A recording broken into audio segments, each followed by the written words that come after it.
2024 সালে রাজশাহী বোর্ডে HSC ICT পরীক্ষায় এই সৃজনশীল প্রশ্নটি এসেছিল। তো আমি এটার সম্পূর্ণ সমাধান করে দেবো, তোমরা চাইলে নোট করে রাখতে পারো।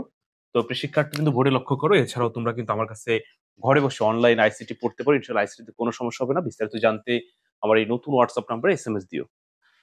তো দেখো এখানে কতে বলছে সত্যক সারণী কি।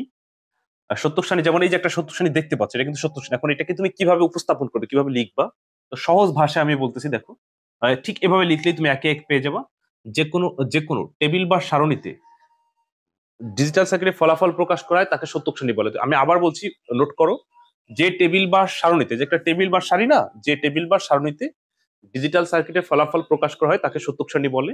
এছাড়াও যে আমার এই কোর্সে ভর্তি হওয়ার সঙ্গে সঙ্গে ক এবং খ উত্তর সহ সাজেশন দেওয়া হয়, যেগুলো 100% কমন উপযোগী। আর প্রতি অধ্যায়ের এমসিকিউ সিকিউ প্র্যাকটিস করানো হয়, বেসিক ক্লাস দেওয়া হয়। মোটামুটি আমার দায়িত্ব আইসিটি ভালো করা। ওকে, আচ্ছা, খ নম্বরে বলছি, দেখো কি, যে এই এত সমান এত ব্যাখ্যা করো। তাহলে এই ব্যাখ্যাটা তুমি কিভাবে লিখবা? উত্তর উত্তর দিয়ে লিখবা এ, মানে যা আছে আর কি, এ ইন্টু এ প্লাস এ সমান এ, এটি বুলিয়ানের মৌলিক উপপাদ্যের সাহায্যে প্রমাণ করা যায়। নিচে দেখানো হলো কথাটি বলে এটার প্রমাণ করবো। আমি এখানে দেখাচ্ছি, দেখো। এ যোগ এ ইন্টু এ যোগ এ, তুমি এবার গুণ করো, তাহলে কি হয়? এ গুণ এ প্লাস এ গুণ এ।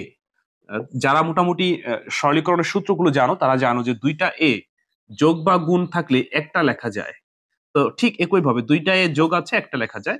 অতএব এত সমান এত প্রমাণিত। মানে এই যে এটা সমান এটা ব্যাখ্যা করতে বলছে, আমাদের ব্যাখ্যা হয়ে গেল। আচ্ছা, ক খ হয়ে গেছে। এবার গতে কি বলছে, দেখো। গতে বলছে কে এর মান লেখো এবং সরল করো। মানে এই সত্যক সারণী হতে কে এর মান বের করে আমরা সরলীকরণ করব। তো এখন তোমরা যে কোনো সত্যক সারণী হতে মান বের করা শিখতে পারবে এবং কিভাবে সরল করে সেটাও কিন্তু পারবে। তো আমি এখানে দেখাই, দেখো। আচ্ছা, এখানে দেখো, মানে প্রশ্নটা মুছেই দেখাই। আর ঘ নাম্বারে কি বলছে, দেখো।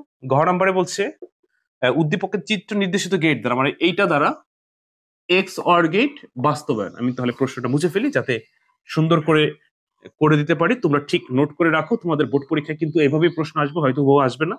আইসিটি প্রশ্ন এমনিতে হুবহু করে না, তবে বেসিক জানা থাকলে যে কোনো প্রশ্ন উত্তর করা যায়। আচ্ছা, গ উত্তর আমরা লিখবো কে এর মান, সত্যক সারণী উদ্দীপকের সত্যক সারণীতে কে এর মান নির্ণয় করা হলো, এই কথাটি বলে কে এর মানটা বের করব। তো এই সত্যক সারণী হতে মান বের করার নিয়মটা কি? কম্পিউটার ডিজিটাল সিস্টেম মেনে চলে। শূন্য দ্বারা অফ, অন দ্বারা চালু। যে ঘরে শূন্য আছে সেটা আমরা ক্যালকুলেশন করবো না, যেটা যেটা অন আছে সেটা আমরা ক্যালকুলেশন করবো। তো প্রথম ঘরে যখন অন পেয়েছি, তখন এক্স শূন্য ওয়াই শূন্য, এর অর্থ হলো এক্স নট ওয়াই নট। পরবর্তী ঘরের শূন্য এটা নিবো না, এক ঘর থেকে আরেক ঘরে গেলে প্লাস। এই ঘরে ওয়ান, এটা নিবো। এখানে আমরা দেখতে পাচ্ছি এক্স ওয়ান ওয়াই শূন্য, এর অর্থ হলো এক্স ওয়াই নট। ব্যাপারটা কি বুঝতে পারছো? মানে ওয়ান থাকলে হচ্ছে নট হয় না, আর শূন্য থাকলে কিন্তু নট হয়। আচ্ছা, আবার এক ঘর থেকে আরেক ঘরে গেলে প্লাস, আবার ওয়ান। এই ওয়ান যখন পেয়েছি তখন এই ঘরটা আবার আমাদের নিতে হবে। তো এক্স ওয়ান ওয়াই ওয়ান, এর অর্থ হলো এক্স ওয়াই হয়ে গেল। এবার এই লাইনটাকে, এই সমীকরণটাকে সরলীকরণ করলে তুমি 3 পাবা। এটাই বলছিল গতে। আমরা এখন সরল করব। তো সরল ভয় পাওয়ার কিছু নাই। সরল করতে গেলে তোমার দুইটা জিনিস মাথায় রাখতে হবে। প্রথম হচ্ছে কোনো সূত্র অ্যাপ্লাই করা যায় কিনা। যদি সূত্র অ্যাপ্লাই করা না যায়, তাহলে তুমি কমন বা গুণ করার চেষ্টা করবা। যদি কমন বা গুণ করাও না যায়, তাহলে ওই লাইনটাই অ্যান্সার। তো আমরা দেখি কি করা যায়। আমরা দেখতে পাচ্ছি যে এখানে যে সমীকরণটা আছে, এটার কোনো মানে সূত্রে অ্যাপ্লাই করা যায় না। তো এটাকে কি করা যায়? গুণও করা যাচ্ছে না, একমাত্র কমন নেওয়ার উপায় আছে। তো দেখি কাকে কমন নেওয়া যায়।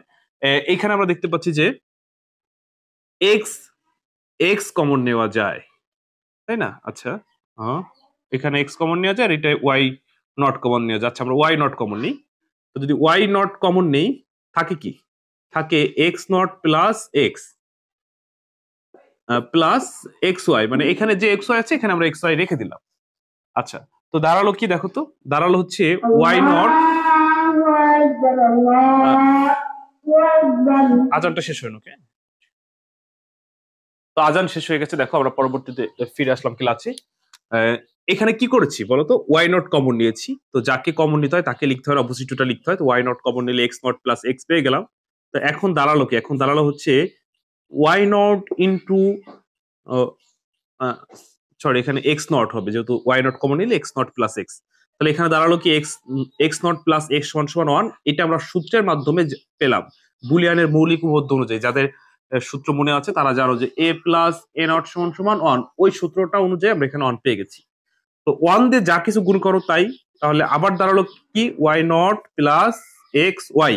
যদি তুমি আর না পারো এখানে রেখে দাও তাও মার্ক পাবে, কিন্তু আমরা জানি যে সহায়ক উপপাদ্য অনুযায়ী Y naught plus X Y সমান সমান হচ্ছে ওয়াই নট প্লাস এক্স লেখা যায়।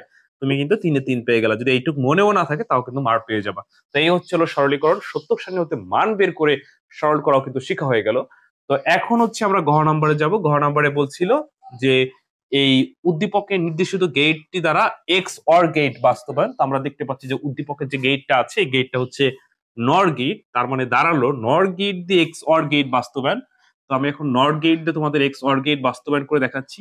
তো রাজশাহী বোর্ডে চমৎকার এই প্রশ্নটি করেছে, এই প্রশ্নের ভিতরে অনেক কিছু আছে শেখার। তো দেখো মনোযোগ সহকারে, এখন নর গেট দিয়ে কিভাবে এক্স অর গেট বাস্তবায়ন করে। তো আমরা এক্স অর এর আউটপুটটা লিখবো এ জর বি। তো এ জর বির বিকল্প একটা মান লেখা যায় A not B plus A B not. তো নর গেট দিয়ে বাস্তবায়ন করতে বলছে, নর গেট হচ্ছে যোগ পারে, গুণ পারে না। তাহলে গুণগুলো আমরা যোগে আনার জন্য একটু কৌশল অ্যাপ্লাই করব। দুইটা হোল নট দিব, দুইটা হোল নট দিলাম। আমরা জানি যে দুইটা মানে একটাও না, তাই দিতে পারছি। এবার এখান থেকে যদি ভাঙি তাহলে হয় হলো এ নট এর উপর দুইটা প্লাস বির উপরে একটা আর উপরে একটা রয়ে গেল। আবার এখানে যদি ভাঙি এ নট প্লাস বির উপরে দুইটা উপরে একটা রয়ে গেল। আচ্ছা দুইটা মানে কি একটাও না, তাহলে দাঁড়ালো কি A plus B not whole not plus A not plus দুইটা মানে একটা ওরা বি হোল নট। আশা করি বুঝতে পারছো এখানে কি করছি। দুইটা হোল নট ভাঙার পরে আমরা যোগ পেয়ে গেছি আর দুইটা মানে একটা না তুলে দিচ্ছি। এখন এইখানে যেই সমীকরণটা দেখতে পাচ্ছি এটা নর গেট দিয়ে অঙ্কন করলে হয়ে যাবে। এ এবং বি দিলাম। ও বাস্তবায়নের করার ক্ষেত্রে যে গেট দিয়ে বাস্তবায়ন করতে বলবে সেই গেট ব্যতীত কোনো গেট কিন্তু অ্যাপ্লাই করা যাবে না। এখানে নর বলছে, নর ছাড়া তুমি কোনো কিছু অ্যাপ্লাই করতে পারবে না। যেমন এখানে এ আছে, শুধু এ চলে গেল, বি নট আছে ইচ্ছা করে নট গেট দিয়ে বের করা যেত কিন্তু সেটা কিন্তু বাস্তবায়ন হইতো না। তাহলে পেয়ে গেলাম বি নট। আরেকটা জিনিস কিন্তু লাস্টে বোঝার আছে, একটু অপেক্ষা করো। তাহলে এ আর বি নট আবার নট গেট দিলাম, পেয়ে গেলাম A plus B not whole not. এবার এই অংশ বের করবো আবার ঠিক একই ভাবে, নর গেট দিয়ে এ নট বের করতে হবে। শুধু বি আছে, শুধু বি নিলাম, আবার এখানে নর গেট দিলাম, পেয়ে গেলাম A not plus B whole not. এবার এই অংশ আর এই অংশ যোগ আছে, তো যোগ করে কোন গেট? যোগ করে হচ্ছে অর গেট। এখন আমি যদি এখানে অর দিই তাহলে কিন্তু মিলে যায়, কিন্তু বাস্তবায়ন হলো না। তোমার প্রশ্ন কেন স্যার বাস্তবায়ন হলো না? কেন হলো না আমি বুঝাচ্ছি। দেখো A not plus B whole not মিলে গেছে কিন্তু বাস্তবায়ন হয় না। এখানে ওই যে যেই গেট দিয়ে বাস্তবায়ন করতে বলবে সেই গেট ব্যতীত কোনো গেট ব্যবহার করা যাবে না। তো এখানে কিন্তু আমরা অর ব্যবহার করছি, এই কারণে বাস্তবায়ন হয় নাই। তো এখানে যদি তুমি নট ব্যবহার করো তাহলে একটা হোল নট চলে আসে, বাট এখানে তো একটা হোল নট নাই। তাহলে এবার আমি কি করবো, মিলাবো কিভাবে? এটা মিলানোর জন্য তুমি সামনে আর একটা নট ব্যবহার করবে। তো যখন সামনে আর একটা নট ব্যবহার করবো তখন অটোমেটিকলি এই মানটার সামনে দুইটা হোল নট হয়ে যাবে। তো দুইটা মানে কি একটা না, মিলে গেল। তো এইটার জন্য তুমি চাইলে এখানে দুইটা হোল নট দিয়ে রাখতে পারো, যাতে তুমি বুঝতে পারো যে আমার পরে দুইটা নট করা লাগবে। আর ওই যে গেট দিয়ে বাস্তবায়ন করতে বলবে সেই গেট ছাড়া কিন্তু কোনো গেট ব্যবহার করা যাবে না। আর এগুলো যারা বেসিক জানো বাস্তবায়ন কেমনে করে তারা, তাদের কাছে একদম পানি, কোনো ব্যাপার না, এমনিতে পারবে। তো প্রিয় শিক্ষার্থীদের জন্য আগে হচ্ছে বেসিক জানতে হবে। বেসিক জানা থাকলে তুমি যে কোনো প্রশ্ন উত্তর করতে পারবে। ওই যে শুরুতে বলছিলাম আমার কোর্সে ভর্তি হওয়ার সঙ্গে সঙ্গে পুরো বই প্রথম অধ্যায় থেকে শুরু করে পঞ্চম অধ্যায় পর্যন্ত বেসিক ক্লাসগুলো ফার্স্টে দেওয়া হয়, একদম রেকর্ড আকারে সাজিয়ে লিঙ্ক করে করে আলাদা আলাদা ক্লাস টপিকস আলাদা আলাদা করে করে সকল অধ্যায় দেওয়া হয়। আর ক খ সাজেশন দেওয়া হয়। এরপরে বেসিক শেষ করার পরে বোর্ড পরীক্ষার আগ পর্যন্ত লাইভে এমসিকিউ সিকিউ প্র্যাকটিস করানো হয়। তারপর হচ্ছে টপ 10 কলেজের প্রশ্ন টেস্ট পেপার প্র্যাকটিস করানো হয় আর কি। তো মোটামুটি আইসিটিতে কোনো সমস্যা হবে ইনশাল্লাহ। আইসিটিতে সর্বোচ্চ নাম্বার পাবো। তোমার হাতে যদি 1 মাস থাকে, 10 দিন, 15 দিন, 20 দিন যা থাকুক, ওইটুক সময় যথেষ্ট। আমার মানে আমার দায়িত্ব তোমার আইসিটি ভালো করার। ওকে, তো বিস্তারিত জানতে আমার এই নতুন হোয়াটসঅ্যাপ নাম্বার এসএমএস দাও। তো ঠিক আছে, ভালো থেকো।